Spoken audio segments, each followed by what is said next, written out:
All right, I have a tool haul, as you can see, and most recently, like a week, 2 weeks ago, I guess, I was replacing the brakes on the Honda, all the brakes and rotors. However, the rear brake is it's a twist. You can't just push the caliper back, and you have to push and twist simultaneously.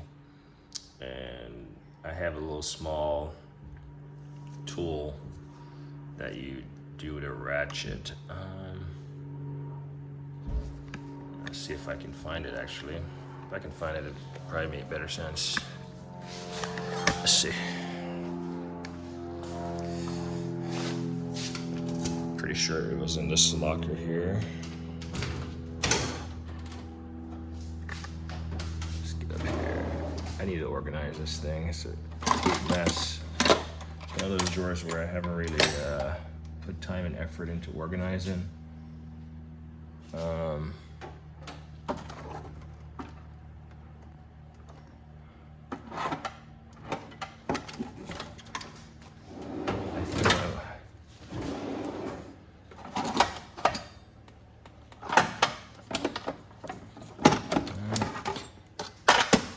See if I threw it back. So this is the quad piston caliper pusher thing. I have this guy. This might be the quad, I'm not sure. These are Lyle.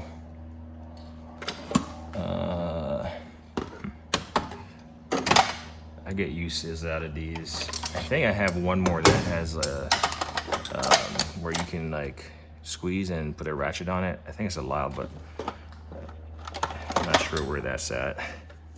And then I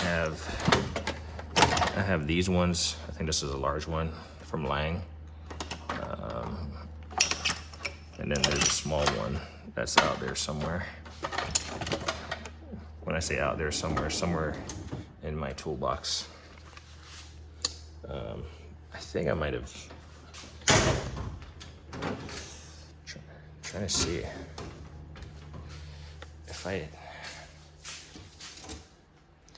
see if I threw it somewhere else.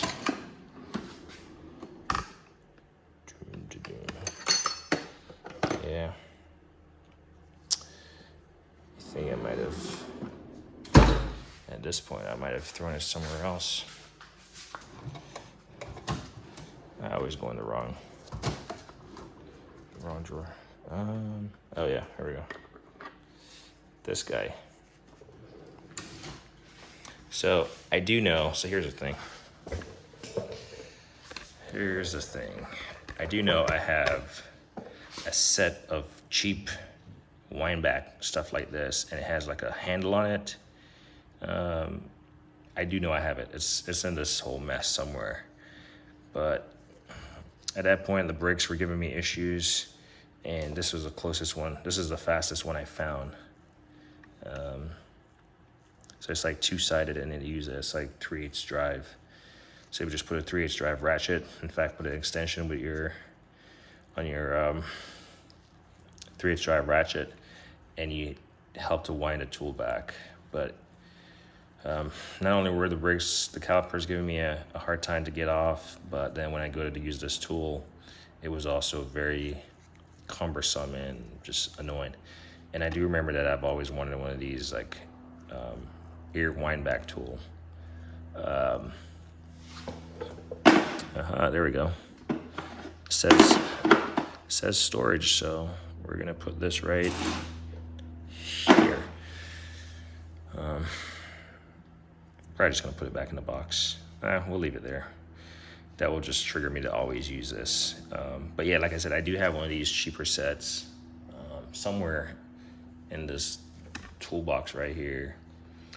And I also have those two Lyle pushback ones, and then I have the Lang ratcheting ones, the small and the big one. You saw the big one, the one with the orange handle just now. And I do have a small one, like I said. And I also have, I'm pretty sure there's a Lyle one that I have where it's like just like this, but instead of it being like a pneumatic, it's you have to put a 3/8 drive ratchet on the end to kind of turn it or something. I'm pretty sure I have it. If not, I've seen it. But anyway, this one is a Master Cool.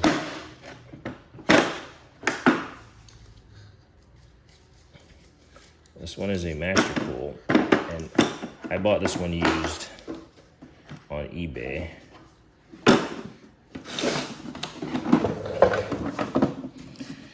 There you go. It's a Master Cool 43050 air-powered brake caliper wind-back toolkit.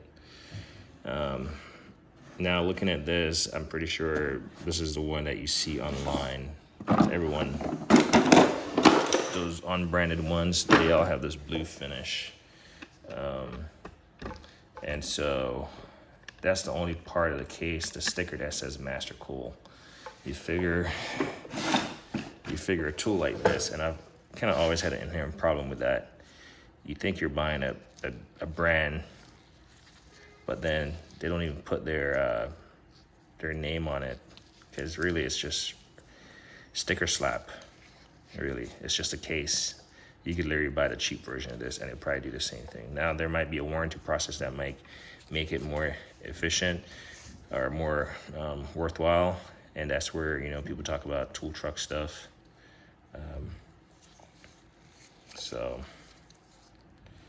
But anyway, this is a air-powered wind-back tool. So in the cases of a caliper that you got to push and turn at the same time, I'm hoping this is going to be less cumbersome. It obviously uses air, but I'll hook that up in a second just to show it. But you got this handle right here, pretty big enough. And then you got your trigger right here on the side. As you hold it, you can press your trigger. And then you have a air release back here. So once the piston goes out, you can release that pressure and be able to slide it back, reset. And you got your backing plate right here to push on inside of the caliper ears. So this is just a backing plate. It just have a little rubber membrane over it, a rubber guard. I guess in case you were pushing on a pad or something, I don't know. Then this right here, it looks like this definitely has a little magnetic piece because it had some brake dust on it. Like I said, this is used. So this is a metal piece, and then you have all these adapters right here. So luckily none of the adapters were missing. Looks like they're all numbered. So this is a number 7. Looks like they're either numbered or lettered. I don't have a letter. Yeah, as you can see on the case. See if I can zoom in a little bit. I'm trying to do this on the, there you go. So those all being your adapters.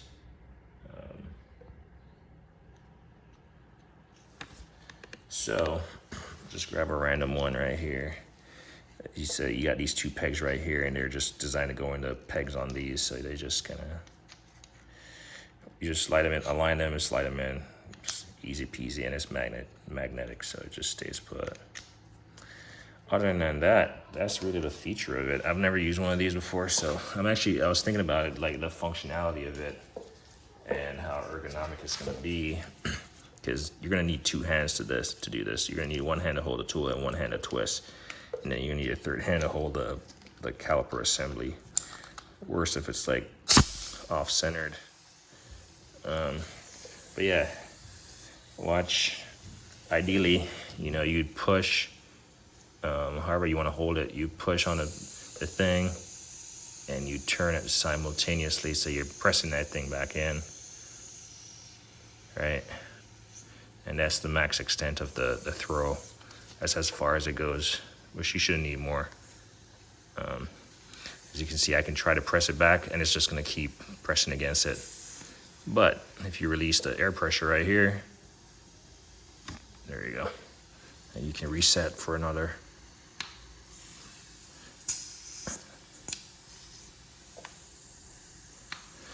So we'll see how this works out. it's time to perform and do the job. So, like I said, bought it used. You just never know what you're getting with used tools, especially like air tools, power tools. So it's take this adapter off. It's in your best interest to check it. Like I buy a lot of tools. Sometimes I don't immediately check it, but I've been burned before, so gonna check that. So I mean, it's meant for brakes, so it's gonna be dirty, but I'm gonna clean it up a little bit. Put it with my stash of used tools that I need to clean up. Spray it down with some brake clean. Next up, I bought sold as new, but previously purchased by somebody else. Matco BBVQF. It's a brake bleeder.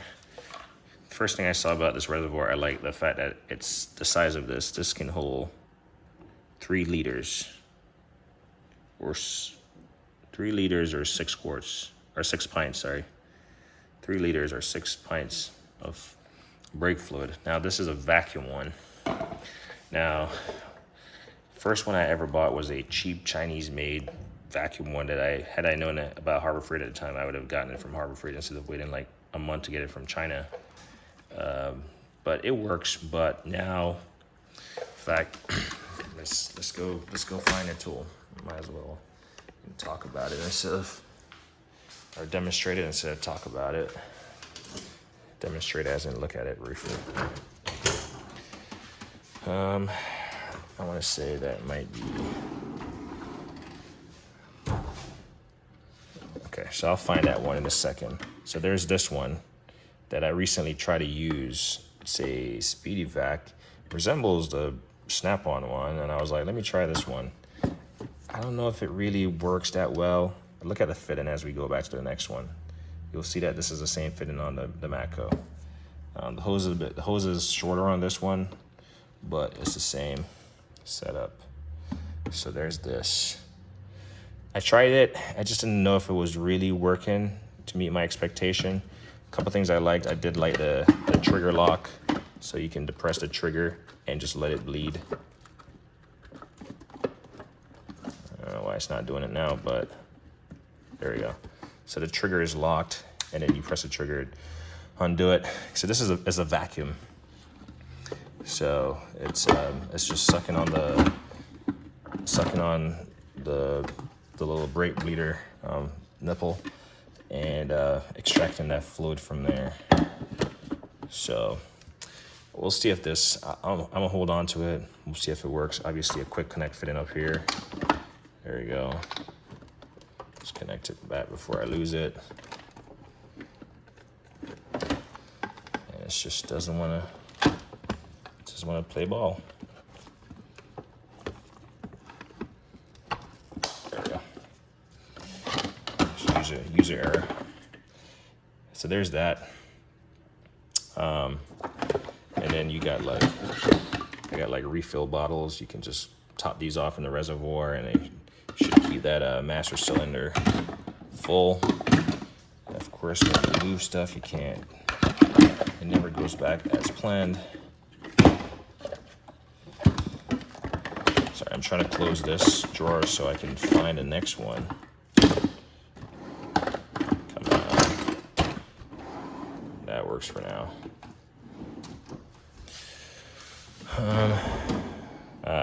Found it.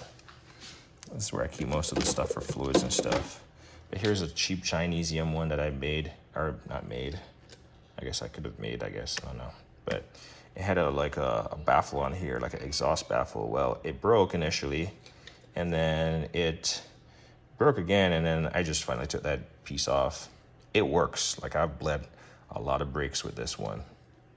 As in, 2 sets of brakes, 3 sets of brakes maybe.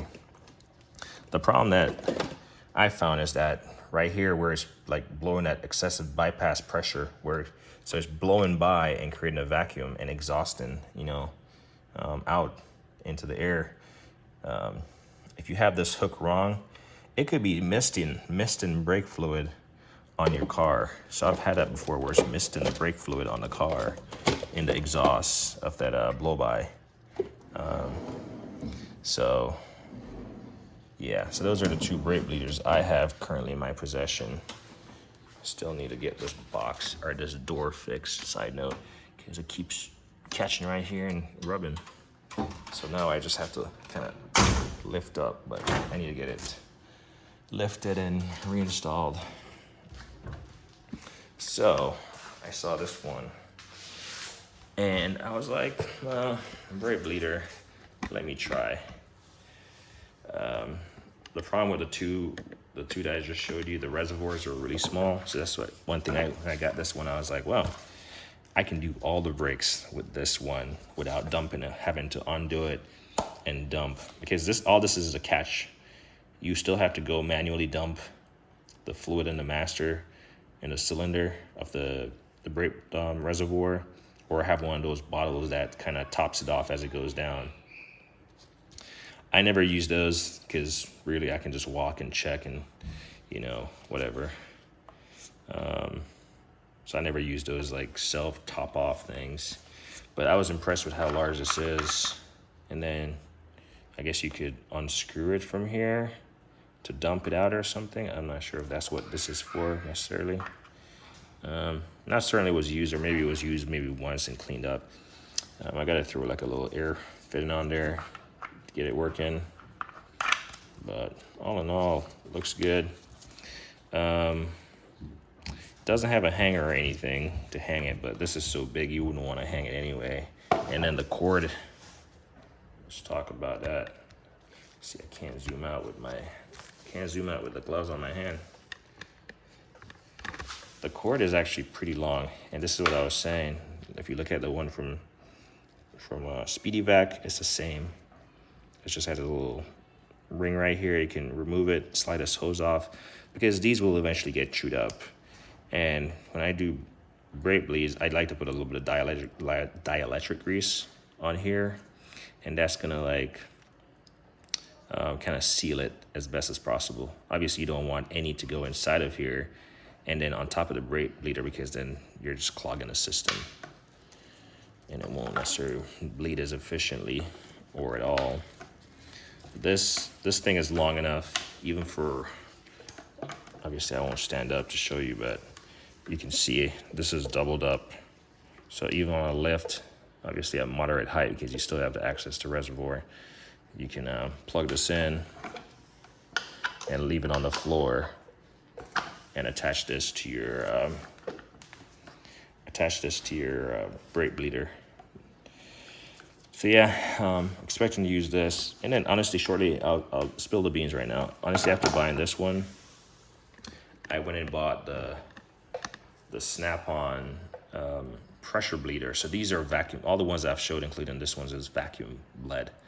It sucks, through the Venturi effect. It sucks on that little nipple and sucks out the brake fluid, and you keep topping off the reservoir. I do have, I guess I didn't talk about it, I do have the Mighty Vac one that you have to pump up, and it's a pressure bleed where it's pushing fluid from the canister here into the brake cylinder or brake reservoir, fluid reservoir, and that's pushing out, and then you have a catch bottle connected to the nipple. So I have the Mighty Vac, but I was like, I'm getting older, and sometimes it's cool, but it's annoying to do stuff. So I was like, let me try this pressure bleeder that's gonna use air. But who knows? I might be working on early in the morning. I don't need to be using the air compressor. So I can use, the Mighty Vac, manually pump it up, and no one will ever know I'm working on brakes. But I have options. So I'm supposed to get that Snap-on one tomorrow. It's used. It actually comes with only the reservoir, the pressure reservoir, and the hose. So I got to get the adapters separately. I've already looked at them. But it will be way less than buying it all new as a kit from Snap-on. So, and I've heard that pressure bleeding, forcing that fluid from the reservoir through to the brake lines and out the bleeder, is better than using the vacuum. So I don't know. I'm not a mechanic. I go by hearsay sometimes, or at least willing to try hearsay. But I do like the size of this reservoir. Chances are you can find this made by somebody else, if I was to guess. They call it a quick flow brake bleeder. And there you go. Connect your shop ear to it, connect that to the little bleeder, crack the screw, and that's in Spanish for my Spanish speaking friends. And this is the English version. So, yeah. You got a spare parts kit, O-rings and seals that could go bad, making it, less than efficient. Yeah. So, it came in the original box, but yeah, I got rid of it. All right, last up. I'm pretty sure I wasn't sure if these are the same things or not, but honestly, they look to be the same. So this, it's hard to see. It's a Mac Tools screw extractors set, and it's a SAE 10. Pay closely at how they look because I'm pretty sure they're the same. It kind of tells you kind of drill guides and stuff, like stuff on the case, so you don't need a little manual that you'll lose. These little pieces, they all have a section, but they just roll back and forth in this little, I guess it's better than nothing. They don't maintain their little spot. But yeah, you got these actually, I'm talking like I know what I'm saying, but I've never used one of these before. But supposedly it helps you guide your drill to make more like straight on drilling. So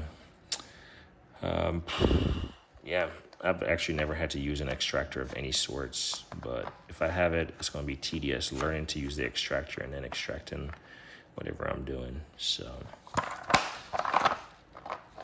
yeah, I saw a Mac guy talking about these, and I think he was talking maybe about this one, but this is the 20-piece screw extractor set, and that's the part number right there in the upper left quadrant. So as you can see, I'm pretty sure this is the same dang set, just different. And then they give you like a little cheat sheet up here how to do it. So I do like that.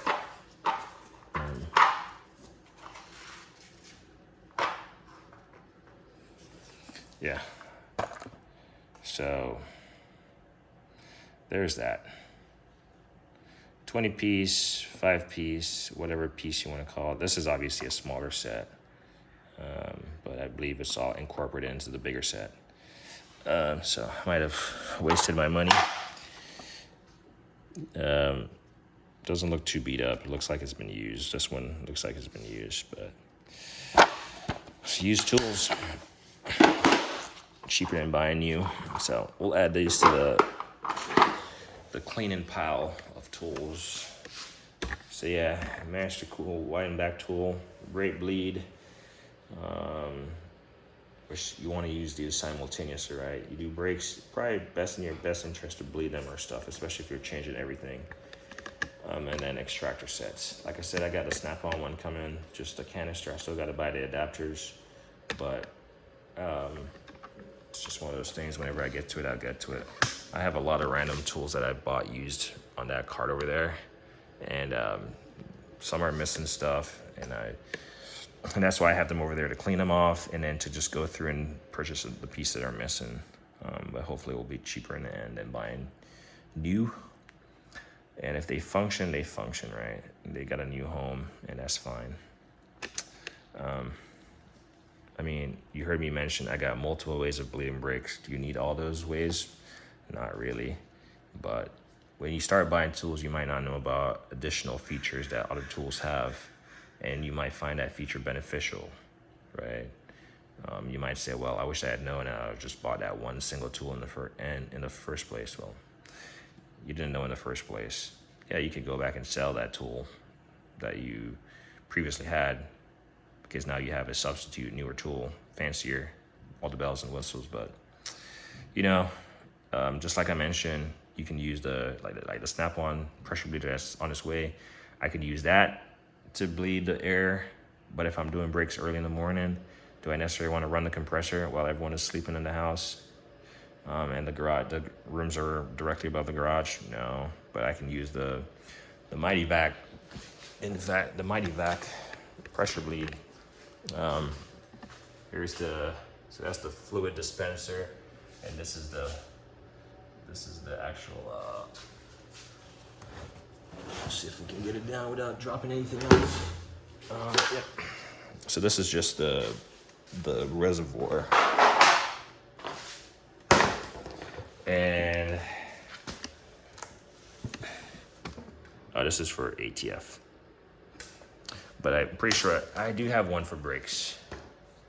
Or this might be the same one, but it's the same concept. You pump it up and it pushes the fluid out, but it's just like, it's the same concept as your automatic transmission fluid. In fact, I didn't even use this one when I was doing my, my Tacoma, because the Tacoma is the one that you have to fill from the bottom. The only reason I didn't use it as a DIYer who's doing this, like, I don't know, so infrequently, I honestly, it was more cumbersome for me to use this and then having to go back and clean it. I guess it probably wouldn't be, but in my head in the moment, I thought it was going to be a little bit more cleanup afterwards versus just using one of those little hand pumps. Talk about. So I had this little hand pump that you just stick in the bottle. You just stick it in the bottle of the fluid that you bought. So right here, this little hand pump, you just put it in there, screw it in, fits most standard containers, and then you just stick this end in the, like in my case, in the diff case, the differential case, and put differential fluid in there. A little bit more cumbersome, but it can come in handy. You can never have enough tools to do the job, and that's what I'm slowly realizing. Not every tool is going to work for every application. You might have a lift like me and you can't use a Tacoma because the Tacoma is too long. So you have to do it outside the traditional way on jack stands or your quick jacks, which are lowered, and you're not going to have the room on their quick jack or on a car on jacks to pump this thing. I guess you could lean it to the side and pump it, but it's all about convenience and what would make sense for the application at the time.